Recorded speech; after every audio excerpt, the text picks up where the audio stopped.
Subscribe करें और bell दबाएं ताकि कोई खबर रह न जाए।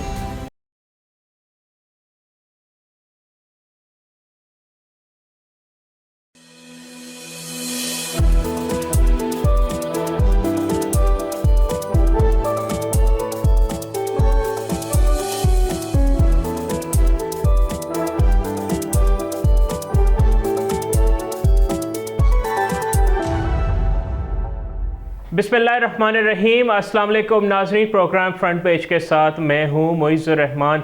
नाज़रीन, आज हम प्रोग्राम का आगाज़ करते हैं एक ऐसी तहलका खेज़ खबर से जहाँ पाकिस्तान ने digital world specially crypto world में धूम मचा दी। उसकी वजह यह है कि पाकिस्तान ने बाइनेंस के साबिक CEO CZ चोंगपेंग ज़ाओ को पाकिस्तान क्रिप्टो काउंसिल PCC का स्ट्रेटेजिक मुशीर मुकर्रर कर दिया है, जिसने पूरी दुनिया में एक खुशगवार हैरत पैदा कर दी कि पाकिस्तान किस तरह बाजी ले गया इस मैदान में। एंड ऑब्वियसली भारत में भी इस पे हैरत का इजहार किया गया और अपने भारतीय हुकूमत पे काफ़ी ज़्यादा तनकीद आई इस हवाले से। भारतीय क्रिप्टो माहिरीन और सोशल मीडिया सारिफीन ने हुकूमत से मुतालबा किया है कि वो भी इस तरह के इकदाम करे। पाकिस्तान की वजारत ख़जाना की जानिब से इस तकरीर की तस्दीक की गई। नाज़रीन, अगर हम आपको इस हवाले से मज़ीद बताएं, जो चीज़ें हैं वो अब स्टेट बैंक, SECP और दीगर इदारों के साथ क्रिप्टो रेगुलेशन, क्रिप्टो के हवाले से जो तालीम है, उसकी जो अवेयरनेस है, क्रिप्टो इंफ्रास्ट्रक्चर अपनाने के लिए मंसूबों पर काम करेंगे। अगर इस हवाले से मज़ीद आपको बताएं, वज़ीर ख़जाना मोहम्मद औरंगज़ेब ने उसे एक अहम संग मील करार दिया। नाज़रीन, मज़ीद बना ये बताएं कि पाकिस्तान क्रिप्टो अपनाने में दुनिया में तीसरे नंबर पर है, जहां 2 करोड़ से ज़ायद सारिफीन सालाना $35 अरब की रकूम मुंतकिल करते हैं। CZ ने वज़ीर आज़म शहबाज शरीफ और दीगर आला हुक्काम से मुलाकातें की और पाकिस्तान के नौजवानों को एक बहुत बड़ा पोटेंशियल करार दिया है। नाज़रीन, ये एक ऐसी बड़ी डिसरप्शन है in the crypto market Pakistan को लेके, क्योंकि क्रिप्टो को लेके गुज़िश्ता कई महीनों में बहुत ज़्यादा अभाम मौजूद था। कुछ लोग कहते थे कि ये आउटलॉड है, कहीं इस पर जो है रेगुलेटरी बंदिशें भी कभी जो है की जा रही थी कि रेगुलेटरी हवाले से इस पर कोई इसको वो किया जा सकता है। बट आई थिंक जब से पाकिस्तान क्रिप्टो काउंसिल की एक तो चेयरमैनशिप मुंतकिल हुई, बिलाल बिन साकिब को बहुत ही टैलेंटेड नौजवान हैं, डायस्पोरा के एक बहुत बड़े सेंटर फिगर हैं। आई थिंक उन्होंने इस चीज़ को बहुत ज़्यादा आके तेज़ किया है कि पाकिस्तान में जो क्रिप्टो का जो कल्चर है उसको नॉर्मलाइज़ किया जाए, इसके वजह से मज़ीद एजुकेशन यहाँ पे स्प्रेड की जाए, क्योंकि नाज़रीन crypto is the next big thing. Specially अगर आप दुबई जैसे करें, जिस तरह CZ एक बहुत बड़ा नाम है, मतलब कल जब इनकी अनाउंसमेंट आई तो the entire world was shocked. और जो पाकिस्तान के अपने क्रिप्टो इन्वेस्टर्स थे उनको यकीन ही नहीं आ रहा था एक लम्हे के लिए। तो कुछ ने कहा कि कहीं ये अप्रैल फूल तो नहीं, लेकिन ये बहुत आई थिंक ज़बरदस्त इकदाम लिया गया है मिनिस्ट्री ऑफ फाइनेंस की तरफ से। जो बिलाल बिन साकिब हैं उन सबको क्रेडिट दिया जाना चाहिए इस चीज़ का। And I think Pakistan has done really well in this space. नाज़रीन, ये तो थी जो एक एक्साइटिंग डेवलपमेंट थी और मुझे ये बताते हुए बहुत ज़्यादा खुशी हुई। अब चलते हैं अमेरिका के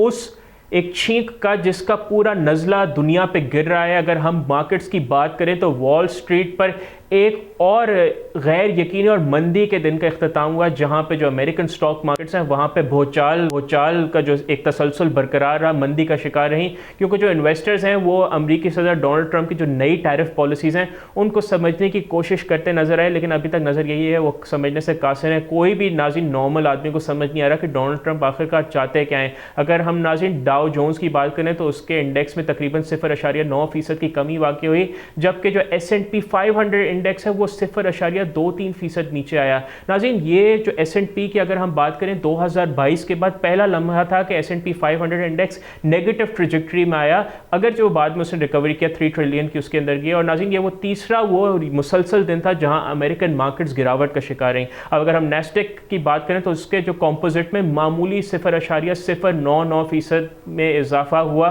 तो इसमें एक मामूली एक स्टेबिलिटी नजर आई, तो वो एक ग्रीन जोन में बंद हुई। बाकी तो American market was red, completely एक ब्लड बात था। और नाज़रीन, गैर यकीनी की जो बातें हैं वो कल नज़र आई और कहीं एक लम्हे के लिए थोड़ी पॉजिटिव एक वाइब भी आई जब अफवाहें गर्दिश करने लगी कि वाइट हाउस 90 दिन के लिए टैरिफ में वक्फे पर गौर कर रहा है। खबर आई तो उससे S&P 500 में 7% से ज़्यादा का इजाफा देखा गया, लेकिन ये फ़ौरन ही इजाफा वापस पलट गया। जो गेंस थे वो रिवर्स हो गए जब डोनाल्ड ट्रंप के जो हुकाम है, अमरीकी हुकाम ने इन खबर को झूठ करार दे दिया। हालांकि ये खबर रॉयटर्स तक ने दी थी। ताहम अगर मार्केट्स की बात की जाए तो नाज़रीन इतनी हलचल के बावजूद अमेरिकन स्टॉक फ्यूचर्स में कुछ बेहतरी के आसार नज़र आ रहे हैं, लेकिन देर वेरी लिटिल राइट नाउ। अगर हम S&P 500 और नेस्टेक से मुंसलिक फ्यूचर कॉन्ट्रैक्ट ऑफर्स जो आफ्टर आवर्स की बात करें तो उसमें तकरीबन 1% तक की जो है बेसिकली इजाफा देखा गया। और अगर हम एशियन मार्केट्स में बात करें तो नाजरीन वहाँ पे मिला जुला रद्द-ए-अमल नज़र आया।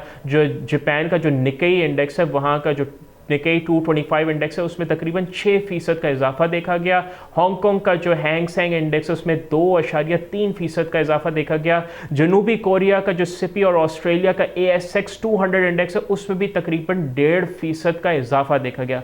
लेकिन अगर हम मजीद इंडोनेशियन जो डेवलपिंग इंडोनेशियन मार्केट है जिसमें इंडोनेशिया, ताइवान और वियतनाम की बात करें तो नाज़रीन वहाँ पर नुमाया कमी नज़र आई। और ये वो ज़्यादा ममालिक हैं जहाँ पर बहुत शदीद किस्म के टैरिफ्स लगाए गए हैं। जैसे वियतनाम पर तो तकरीबन 37% का टैरिफ लगाया गया है, जो कि उनकी एक्सपोर्ट मार्केट जो को बिल्कुल एक वहाँ पे रैक कर सकता है। और नाज़रीन इसी तमाम प्रोसेस के दौरान सदर डोनाल्ड ट्रंप ने अपने टैरिफ मौक़िफ़ को मज़ीद सख्त करते हुए मज़ीद ये ऐलान किया है कि अगर चाइना ने 34% जवाबी ड्यूटी नाफिज की तो अमेरिका जुमेरात से 50% नया टैरिफ आयद करेगा। उन्होंने ये भी कहा कि चीन के साथ जारी तमाम मुज़ाकरात ख़त्म कर दिए जाएंगे। नाज़रीन व्हाइट हाउस में बाद अज़ा गुफ्तगू करते हुए अमेरिकी सदर डोनाल्ड ट्रंप ने यूरोपीय यूनियन की जो टैरिफ छूट की तजवीज़ उसको नाकाफ़ी करार दिया और वाज़े किया कि उनकी इंतज़ामिया फ़िलहाल किसी भी टैरिफ में वक्फे पर गौर नहीं करी।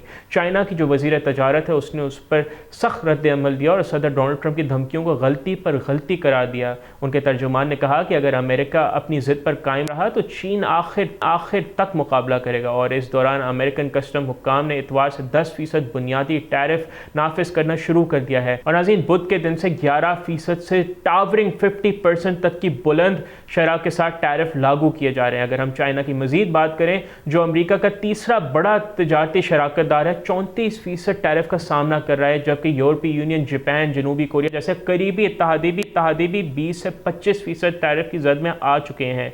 अगर नाज़रीन हम इक्तसादी और सिफारती कशीदगियों के बढ़ते हुए असरात के बारे में बात करें तो नाज़रीन इनके बाइस दुनिया भर की मार्केट्स आइंदा दिनों में मजीद हलचल के लिए तैयार हो रही हैं, क्योंकि डोनाल्ड ट्रंप का समझ नहीं आ रहा है। एक तो चले समझ आती है ना, ट्रेड वॉर्स आपके हरीफों के ऊपर होती है, लेकिन यहाँ तो उन्होंने अपने हलीफों को ही लपेट में लिया है। जो सिलसिला मेक्सिको और कनाडा से शुरू हुआ था उसने तमाम अमेरिका के लपेट में ले लिया है। बहुत ज़्यादा अनसर्टनिटी है, देखते हैं आगे क्या होता है। हम आपके सवाल से मजीद भी आगाह करते रहेंगे, लेकिन यहाँ वक्त हुआ जाता है एक ब्रेक का। कहीं नहीं जाइएगा, हमारे साथ ही रहिए, देखते रहिए बोल न्यूज़।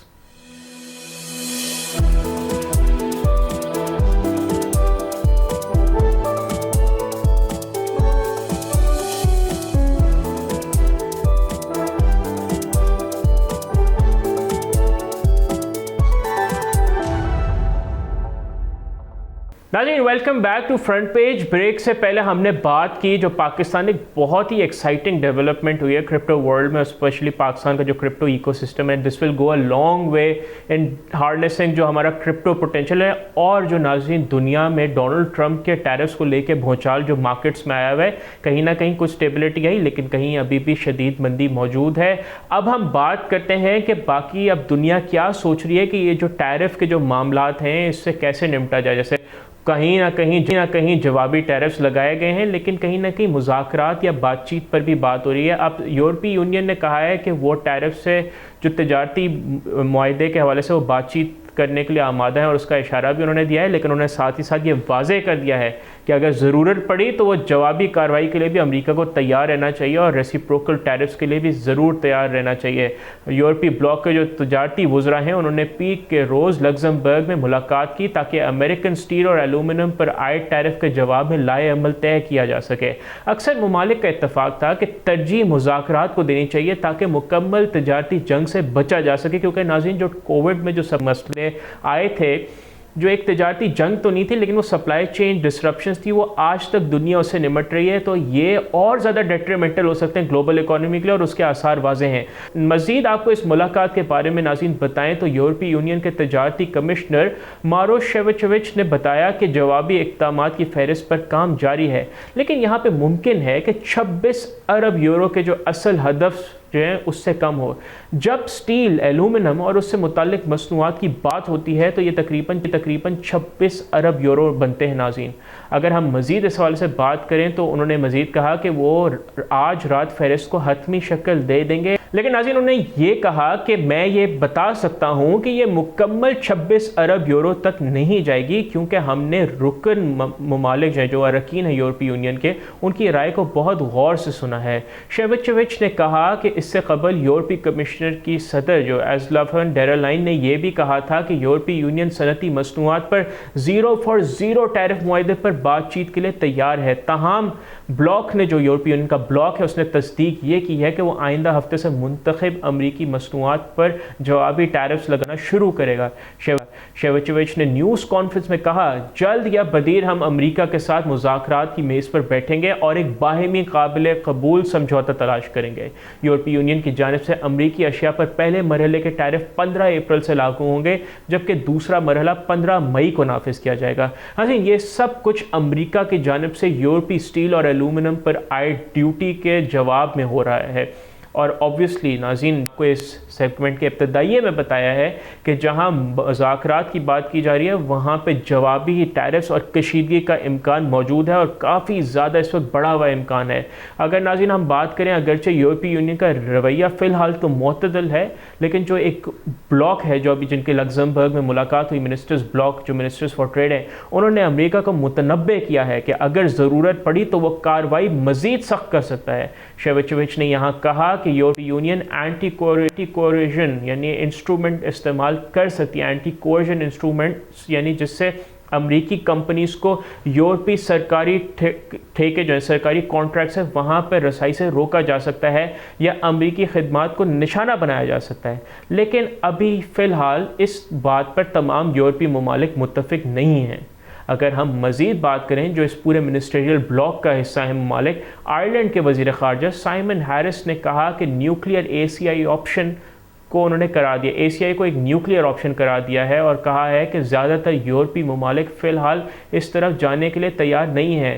फ़िलहाल अमरीका ने स्टील एलुमिनियम पर 25% टैरिफ आयद कर दिया है, लेकिन अगर इसमें बात करें तो ज़्यादातर जो दीगर मसनूआत पर 20% ड्यूटी है, जो कि अमरीकी सदर डोनाल्ड ट्रंप की तहफ़्फ़ुज़ पसंद पॉलिसी का हिस्सा है।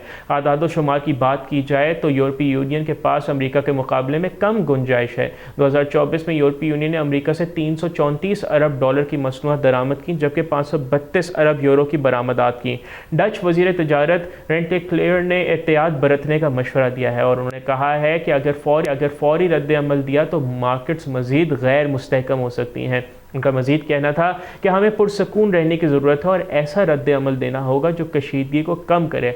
स्टॉक मार्केट्स पहले ही दिखा रही हैं कि अगर हम फ़ौरन सख्त रद्द अमल देंगे तो क्या हो सकता है, लेकिन अगर ज़रूरत पड़ी तो हम जवाबी इक़दाम के लिए तैयार हैं, ताकि अमरीका को मुज़ाकरात की मेज़ पर लाया जा सके। यूरोपीय यूनियन का जो अंदाज़ है अगरचे मुतवाज़न है, लेकिन उसके मनसूबा बंद टैरिफ पहले ही मुतनाज़ा बनने जा रहे हैं।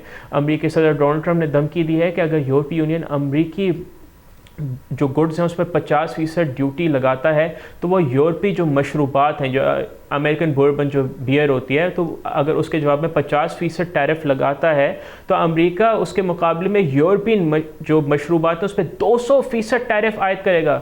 नाज़रीन, ये जो धमकी है वो इटली, फ्रांस जैसे बड़े यूरोपीय मशरूबात बरामद कुनंदान के लिए बहुत बड़ी तशवीश का बाइस बन गया है, और इस तजारती तनाज़े को मज़ीद संगीन अब बेसिकली ये धमकियाँ बना रही हैं।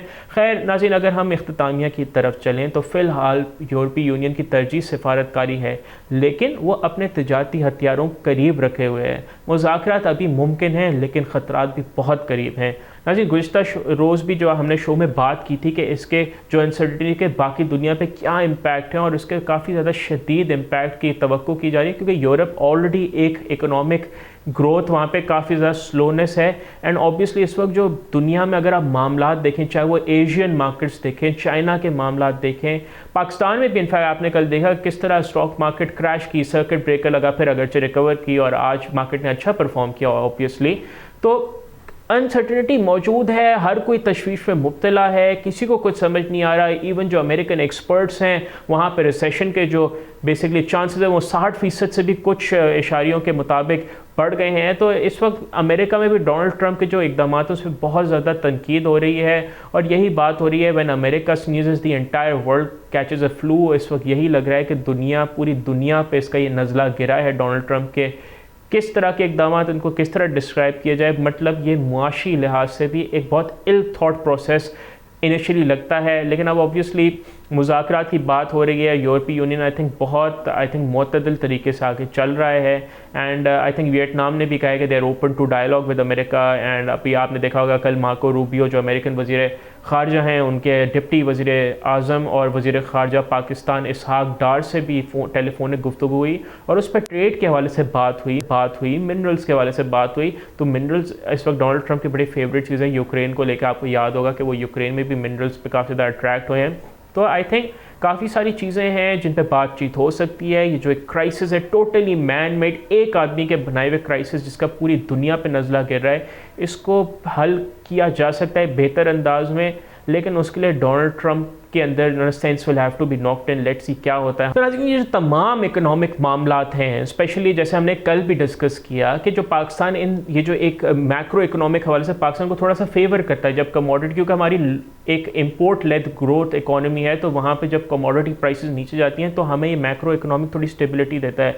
तो हम ऑब्वियसली डिस्कस करेंगे कि पाकिस्तान पे इसका क्या इम्पैक्ट रहेगा, किस तरह हम इससे फ़ायदा उठा सकते हैं, या इसका जो नेगेटिव इम्पैक्ट है उससे हम अपने आप को किस तरह शील्ड कर सकते हैं, दुनिया इससे कैसे निमट रही है, इसको किस नज़रिए से देख रही है। और नाज़रीन, तमाम जो मामलात हैं इनका मजमुआ बना के आपको बेहतर तरीके से आगाह करते रहेंगे। लेकिन हमारे प्रोग्राम का यहाँ वक्त हुआ जाता है ख़त्म। आपसे इंशाल्लाह मुलाकात होगी कल हमारे अगले शो में। टिल देन अपना बहुत ख्याल रखिएगा और अपना फीडबैक पोल के सोशल मीडिया हैंडल्स पर ज़रूर दीजिएगा। मुझे मोइज़ुर रहमान को इजाज़त दीजिए। अल्लाह हाफ़िज़।